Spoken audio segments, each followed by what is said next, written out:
काफ़ी बड़ी अपडेट निकल कर आ रही है। जिनकी पैदाइश 1987 से पहले हुई है, उन सभी को नागरिकता कैसे मिलेगी? क्योंकि सुप्रीम कोर्ट का नया आदेश आ चुका है। सुप्रीम कोर्ट ने बड़ा आदेश को जारी किया है, क्योंकि अभी कुछ दिन पहले विदेश मंत्रालय की तरफ से एक बड़ी बात कही गई थी, जिसमें ये साफ साफ बताया गया था कि पासपोर्ट जो है वो नागरिकता का प्रूफ नहीं है। पासपोर्ट जो है वो नागरिकता के लिए वैध दस्तावेज नहीं है। अभी आपको मैं अंदर की बात बताता हूँ कि अभी कुछ दिन पहले केंद्रीय गृह मंत्रालय और बड़े जो अधिकारी हैं उनके साथ बड़ी मीटिंग हुई है, और जिसमें जो भारत के गृह मंत्री हैं अमित शाह ने इसको लेकर साफ साफ कहा है कि जिस देश के अंदर घुसपैठियां आ जाए वहाँ पर बड़ी परेशानी होती है, इसीलिए घुसपैठियों को चुन चुन कर निकाला जाएगा। घुसपैठियों को इस देश में रहने का कोई अधिकार नहीं है।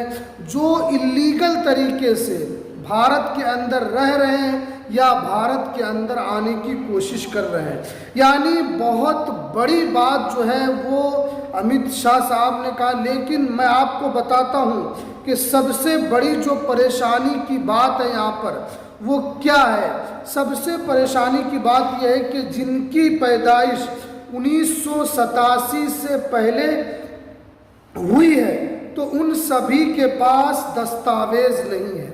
यानी जिनकी पैदाइश 1987 से पहले हुई है उनके पास दस्तावेज नहीं है, और अगर दस्तावेज है भी तो सिर्फ और सिर्फ आधार कार्ड है, वोटर आईडी कार्ड है, उसके अलावा पैन कार्ड है।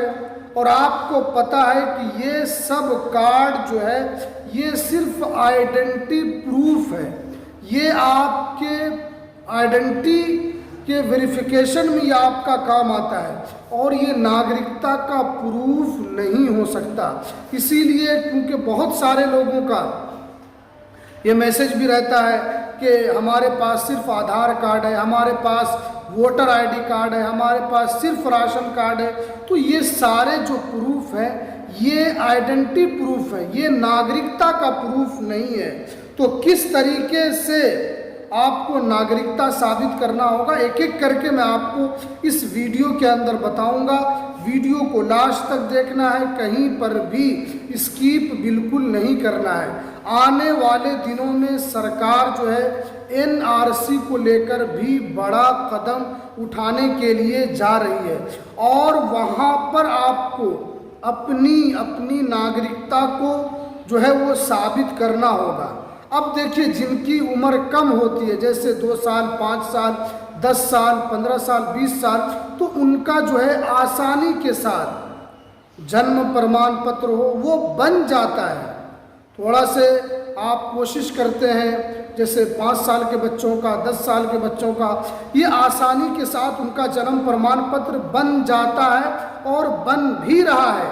लेकिन जिनकी उम्र ज़्यादा हो गई है, जिनकी उम्र 40 साल, 45 साल, 50 साल, 70 साल, 80 साल हो चुकी है, उनका जो है जन्म प्रमाण पत्र नहीं बन रहा है। और सबसे ज़्यादा जो मजबूत डॉक्यूमेंट्स है वो आपका जन्म प्रमाण पत्र ही है, वो आपका जन्म का प्रूफ है, क्योंकि उसमें सारी डिटेल, सारी जानकारी लिखी हुई रहती है।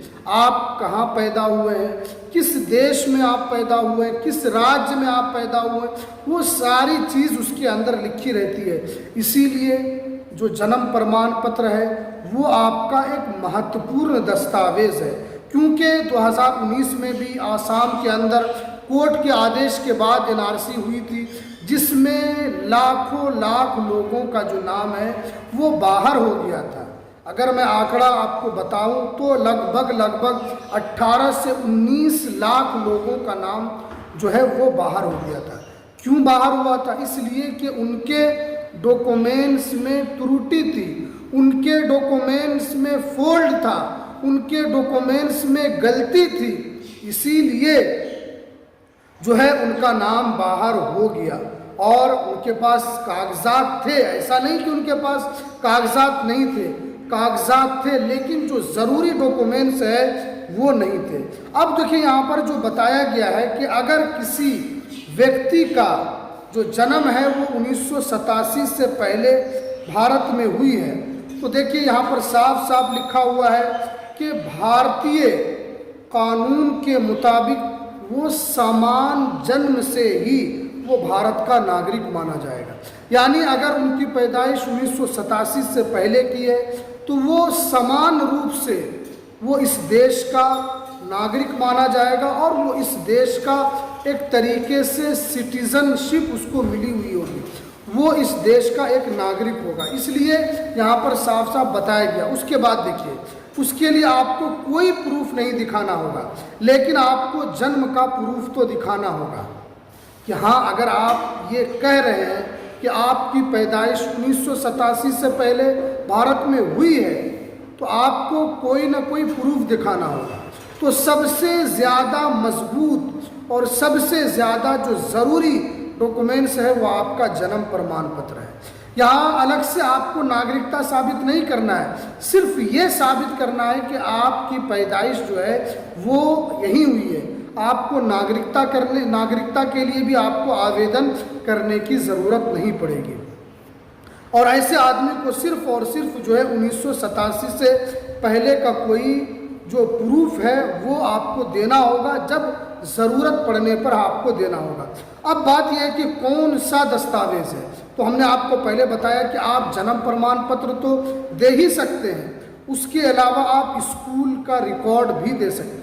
अगर आप किसी स्कूल में कभी पढ़ने गए होंगे, वहाँ अगर आपका एडमिशन हुआ होगा तो आप वह स्कूल की मार्कशीट दे सकते हैं, या आप वहाँ का टीसी दे सकते हैं, या आप सर्टिफिकेट दे सकते हैं। उसके अलावा यहाँ पर बताया गया है कि अगर आपके पास स्कूल का रिकॉर्ड नहीं है तो आप सिर्फ और सिर्फ जन्म प्रमाण पत्र भी दे सकते हैं, क्योंकि अगर आप कभी न कभी स्कूल गए होंगे तो आपका नाम तो स्कूल में लिखा गया होगा, एडमिशन तो आपका हुआ होगा, तो वो चीज़ भी आप वहाँ पर दिखा सकते हैं, क्योंकि उसमें डेट लिखा हुआ होता है कि आप इतने तारीख को इतने साल में आपने यहाँ पर एडमिशन लिया था। अब जो है यहाँ पर बताया गया है कि अब आपको अस्पताल का भी आप रिकॉर्ड यहाँ पर दे सकते हैं। उसके अलावा अगर आपको पेंशन मिल रहा है तो आप पेंशन का भी आप रिकॉर्ड यहाँ पर दे सकते हैं। ये तो आपको जन्म का प्रूफ देना। अब देखिए, उसके अलावा आपको एक निवास का भी प्रूफ देना होगा, तो उसके लिए आप डोमिसाइल दे सकते हैं, Aadhaar card, ration card, passport, voter ID card, ये सारा डॉक्यूमेंट्स आप डोमिसाइल के, यानी आप किस राज्य के रहने वाले, उसके लिए आप ये वाला सर्टिफिकेट और ये वाला आप डॉक्यूमेंट्स दे सकते हैं। तो इसलिए जितने भी सीनियर सिटीज़न हैं उनके लिए ये सबसे अच्छा है कि आप 1987 से पहले का जो ज़रूरी डॉक्यूमेंट्स है, जन्म प्रमाण पत्र है, स्कूल की मार्कशीट है, ये सारे डॉक्यूमेंट्स जो है वो आप दिखा सकते हैं। और ये आपका एक महत्वपूर्ण दस्तावेज़ रहेगा, क्योंकि बहुत सारे सीनियर सिटीज़न का हमारे पास कमेंट आता है, पर्सनली मैसेज करते हैं कि हमारे पास कोई प्रूफ नहीं है।